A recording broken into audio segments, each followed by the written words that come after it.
Quando somos jovens e estamos em nossa infância, nos anos formativos, geralmente não precisamos lidar com muitas batalhas, felizmente. Quero dizer, infelizmente, hoje em dia, mais frequentemente do que gostaríamos, crianças crescem em zonas de batalha e de guerra, em lares que não são pacíficos, saudáveis ou funcionais. Mas não é assim que deveria ser? Na maioria dos casos, as crianças deveriam crescer em um ambiente pacífico e acolhedor. Então, nós crescemos em um ambiente muito, como eu disse, pacífico. Não precisamos enfrentar as batalhas da vida até entrarmos em nossos anos mais velhos. Quando digo mais velhos, pode ser na adolescência, pode ser na juventude, pode ser mais tarde. Quanto mais tarde, melhor, sinceramente. Mas então, de fato, nos deparamos com as batalhas da vida. Nos deparamos com a duplicidade, nos deparamos com a corrupção. Encontramos pessoas muito competitivas, pessoas que se aproveitam e precisamos aprender a navegar, negociar e manobrar. E nem todo mundo é honesto. E eu não quero dizer necessariamente uma batalha sempre em um sentido negativo. Batalha significa que você precisa vestir sua armadura, porque não sabe quem está sendo explorador, quem é realmente seu amigo e quem não é.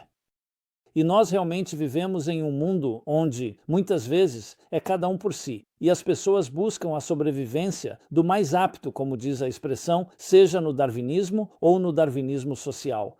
O conceito de sermos colocados uns contra os outros, e às vezes isso funciona muito bem. Mas muitos de nós desenvolvemos presas, por falta de uma palavra melhor, desenvolvemos garras. Desenvolvemos nosso modo de batalha e, infelizmente, se alguns de nós cresceram em uma zona de conflito, como mencionei, muitas vezes esse se torna nosso estado padrão. Mas mesmo que esse não seja nosso estado padrão, mesmo que tenhamos crescido em um lugar maravilhoso, chega um momento em que perdemos a ingenuidade e de repente percebemos que, em alguns lugares, não posso simplesmente ser generoso e agradável em toda situação. Sempre precisamos ser agradáveis, mas não podemos estar completamente desprevenidos, porque as pessoas podem se aproveitar de nós. Então colocamos nossas diferentes armaduras, nossas diferentes defesas e assim por diante. Para muitos, isso se torna uma espécie de dança de compartimentalização. Em casa, são suaves e gentis como um cordeiro, no trabalho, como um tubarão. Quero dizer, conheci muitas pessoas que me disseram: no trabalho, as pessoas me consideram um monstro. Sabe, eu tento ser ético, mas sou duro, exigente, porque preciso proteger nossos interesses, meus interesses, os interesses da minha empresa. Na negociação, algumas pessoas são muito duras. Depois, quando me encontram em casa, sou como um cordeirinho. Minha esposa controla tudo em casa, meus filhos e outros aspectos. E quando você pergunta a alguém, como você equilibra esse lado mais suave com esse lado mais duro de si mesmo? Não é tão simples assim. Muitas vezes as coisas acabam transbordando, infelizmente, geralmente para o lado errado, o que significa que um pouco da nossa dureza, da nossa rigidez, acaba se transferindo para dentro de casa. Então não é uma dança fácil, não um tango fácil de realmente conduzir essas duas forças. E no final do dia você começa a se perguntar: a vida é uma batalha ou é um terreno pacífico, é um ambiente de paz? Podemos equilibrar os dois? E essa não é uma pergunta fácil de responder. Aqueles de nós que escolheram, vamos chamar assim, a abordagem mais pacífica e passiva. E quando digo passiva, não quero dizer necessariamente no sentido de não se proteger. Mas nós não queremos enfrentar, não gostamos de confrontos, muitas vezes precisamos ceder, às vezes nessa corrida competitiva, nessa montanha-russa que é a vida. E muitos de nós, na verdade, escolhem uma vida muito mais calma, uma vida rural. As pessoas saem da reserva, por assim dizer, das cidades, das comunidades urbanas e vão para um lugar um pouco mais confortável, um pouco mais delas, onde há pastos e natureza, lá em sua montanha, por assim dizer, seu oásis. É uma vida muito mais fácil. Mas é difícil de imaginar para muitos ocidentais, especialmente no mundo ocidental. Alguns de nós são viciados demais, sabe? Eu venho de Nova York, sou nova-iorquino. Ser nova-iorquino tem um certo elemento de alta octanagem, e é difícil estar nesse lugar tão acelerado e ao mesmo tempo ter paz interior. Mas o que eu quero compartilhar com você é que, na verdade, ambos são possíveis e podemos equilibrá-los, e mais do que isso, podemos integrá-los. Mas o segredo é entender qual é a força motriz por trás, seja das nossas batalhas ou dos nossos encontros pacíficos na vida. São apenas as diferentes pessoas que conhecemos, ou seja, família, amigos, pessoas em quem confiamos, é com elas que temos uma atitude muito mais calma? E são as pessoas que são estranhas ou aquelas que não são confiáveis ou ainda geram dúvidas, é com elas que você fica mais em modo de batalha? Ou existe algo mais profundo nisso? E eu acho que sempre volta para a questão de quem somos nós e o que impulsiona nossas vidas. E é aqui que o rei Davi entra em cena. O rei Davi, se você ler a história, o humilde rei Davi começou de uma forma muito simples. Ele era um pastor. Um pastor, ele lidava com ovelhas, muito parecido com os patriarcas da Bíblia, os patriarcas bíblicos. Eles escolheram ser pastores e nos é dito o motivo, porque as ovelhas são essencialmente dóceis e domesticadas. Elas não exigem muitos cuidados, você precisa vigiá-las, mas é muito propício para uma pessoa de perfil espiritual, um poeta, um romântico, um sonhador, passar tempo nos pastos. As ovelhas pastam enquanto você pode meditar, rezar e estar atento, seja qual for a expressão que prefira usar. Muito mais espiritual, mais introspectivo, longe da Wall Street da época, que era muito mais agressiva e exigia ter todas aquelas ferramentas que mencionei antes, o equipamento de batalha necessário, o guerreiro. E foi assim que o rei Davi começou como pastor. É assim que ele é descrito, semelhante a Moisés, Moisés o pastor. E o motivo é que esses grandes líderes, em última análise, se tornaram e foram chamados, não são chamados de pastores de seu rebanho. É assim que eles são chamados, pastores fiéis. O pastor, eles pastoreiam seus rebanhos. Assim como são sensíveis às ovelhas, são sensíveis aos seres humanos que lideram, guiam e orientam. Mas então encontramos outro lado de Davi. Ele se torna um guerreiro e um verdadeiro guerreiro. Lutou muitas batalhas a tal ponto, ouça isso, que mesmo que suas batalhas possam ter sido justificadas, Deus diz: você não pode construir o meu templo sagrado porque você tem sangue em suas mãos. E mesmo que o sangue tenha sido em defesa e por boas causas, mas você tem sangue em suas mãos. Sangue não é apropriado para o meu templo sagrado, que é um lugar de paz. E todo o propósito da criação é trazer paz para este mundo. Sim, há batalhas que podem precisar ser travadas, especialmente quando há inimigos e você precisa se proteger, mas isso em si é apenas um meio para um fim, e você não pode construir o meu templo sagrado.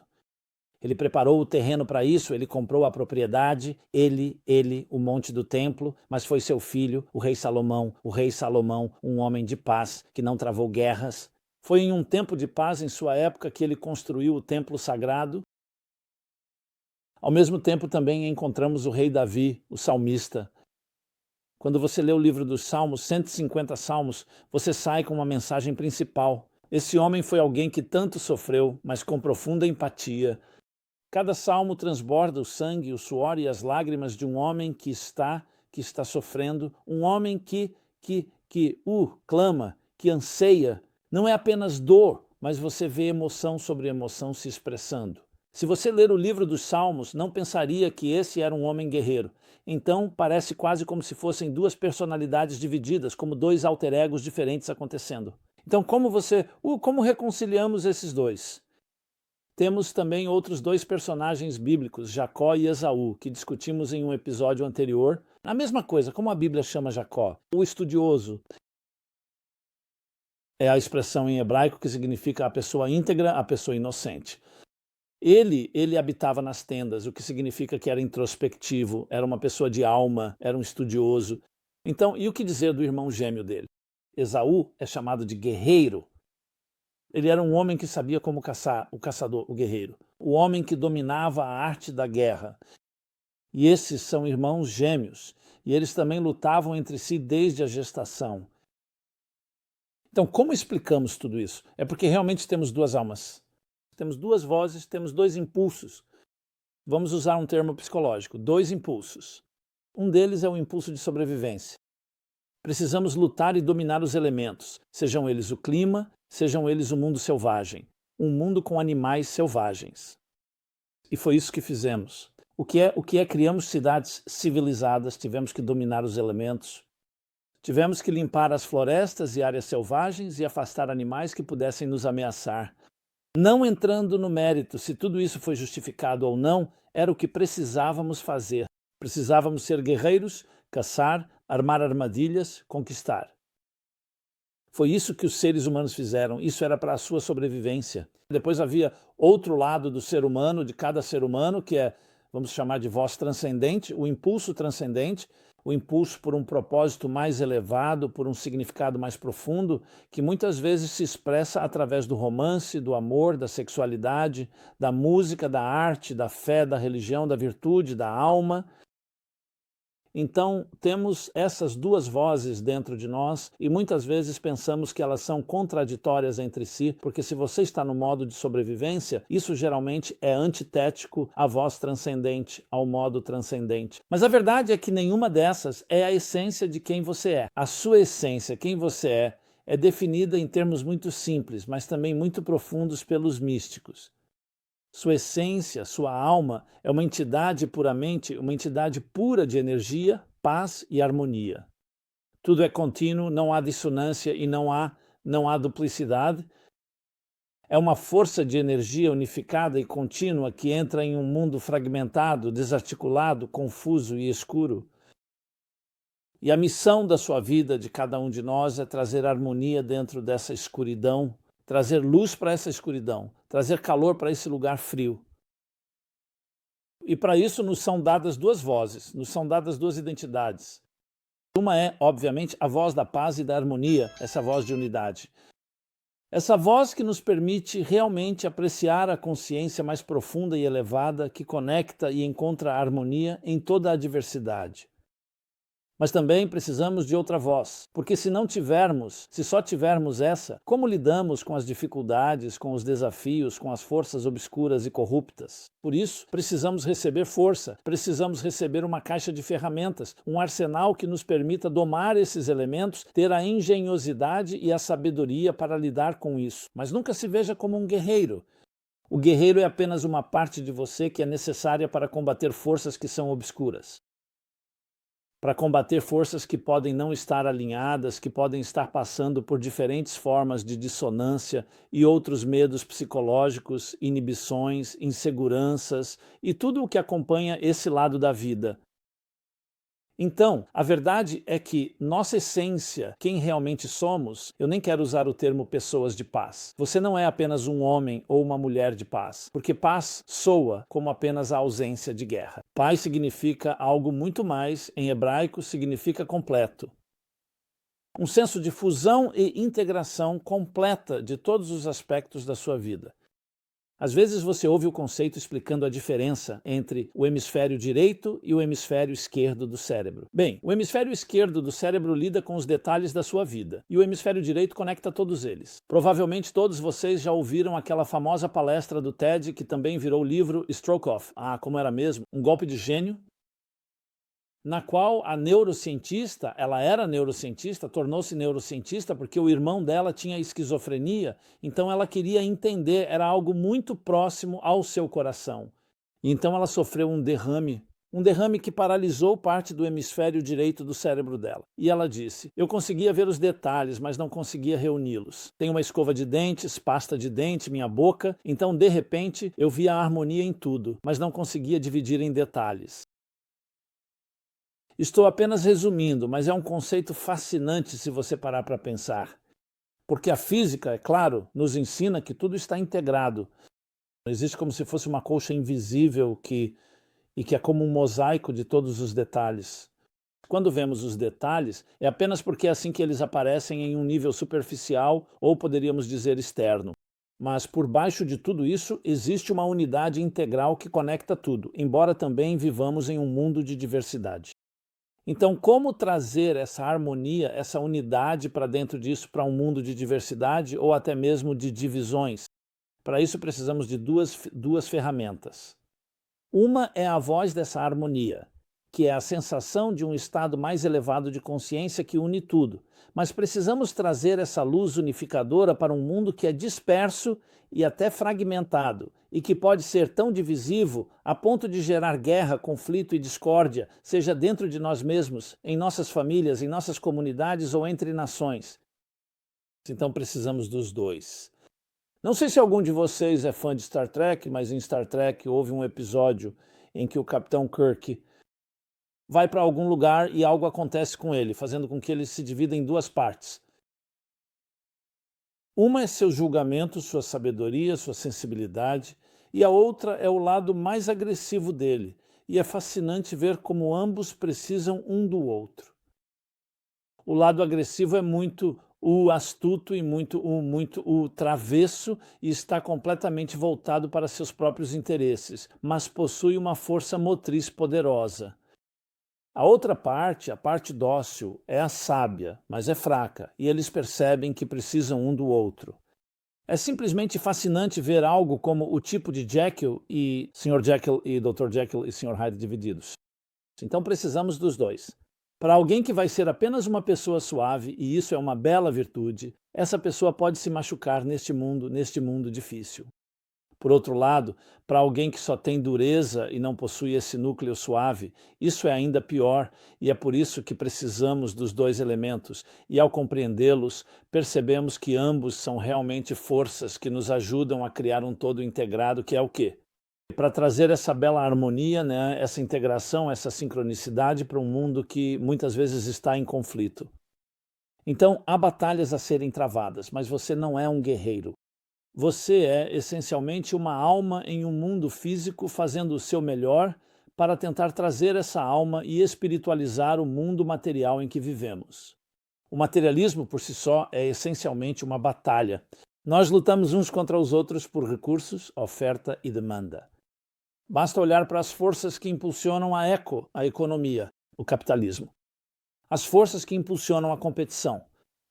Mas isso não é quem nós somos. É assim que sobrevivemos? É assim que nos viramos neste mundo? O que somos é esse núcleo suave, o belo ser interior que você sempre foi e continua sendo. Então, mesmo que você aprenda a nadar com os tubarões, lembre-se de que essa não é a sua identidade. Isso é uma ferramenta e deve ser usada apenas quando necessário e sempre da maneira adequada, de forma ética, porque não é um fim em si mesmo. Infelizmente, há pessoas que crescem, vivem neste mundo, e eu conheci muitas que são pessoas raivosas, pessoas que carregam muita amargura, que sentem que a vida foi injusta com elas, que sempre começam pensando que estão sendo atacadas e por isso estão sempre em modo de batalha. Existe uma certa defensividade, uma certa agressividade, e você sempre vai perceber que isso pode ser rastreado, você verá, até a infância ou experiências, traumas que fizeram com que elas se tornassem assim. Quero dizer, eu me lembro recentemente de estar em um aeroporto e havia uma mulher extremamente agressiva, empurrando e parecia que todo mundo estava passando na frente dela, e eu estava observando e tentando dizer algo gentil para ela. Ela não estava ouvindo de verdade. Acontecia de ser uma sexta-feira, então em algum momento eu disse para ela Shabbat Shalom. Ela era judia. Isso foi apenas um palpite. E algo nela se suavizou, não completamente, mas o suficiente, e eu disse para ela, você sabe, quando chegamos ao Shabat, o Shabat é chamado de Shabat Menushá, é um dia de paz. É por isso que começamos acendendo as velas. Se você acende as velas, você sabe. Ela diz, sim, eu acendo as velas. O que é uma vela? Uma vela é uma entidade pacífica, mas faz algo que nenhuma arma no mundo pode fazer. Nenhuma vela é mais forte do que grandes armas, do que tanques e ogivas nucleares e outras munições diferentes máquinas de guerra. Mas uma vela pode fazer algo que nada mais pode fazer. Ela pode dissipar a escuridão, uma pequena luz. E ela não faz isso de forma agressiva, mas ainda assim dissipa a escuridão, então ela tem esses dois elementos. É uma chama pacífica e quando, obviamente, se você não a mantiver sob controle, ela também pode ser agressiva e perigosa. É uma chama pacífica que dissipa a escuridão naturalmente, não como fogo e água, onde fogo suficiente pode evaporar grandes corpos d'água e água suficiente pode apagar grandes incêndios. Isso é uma batalha. Aqui não é uma batalha. A luz dissipa a escuridão, mas você precisa se envolver com a escuridão, e às vezes há necessidade de alguma batalha. Como quando você pega um pedaço de madeira, se ele não estiver completamente seco, haverá estalos até chegar ao ponto em que o tronco queima silenciosamente. É isso que buscamos, a queima silenciosa, mas ainda assim está queimando.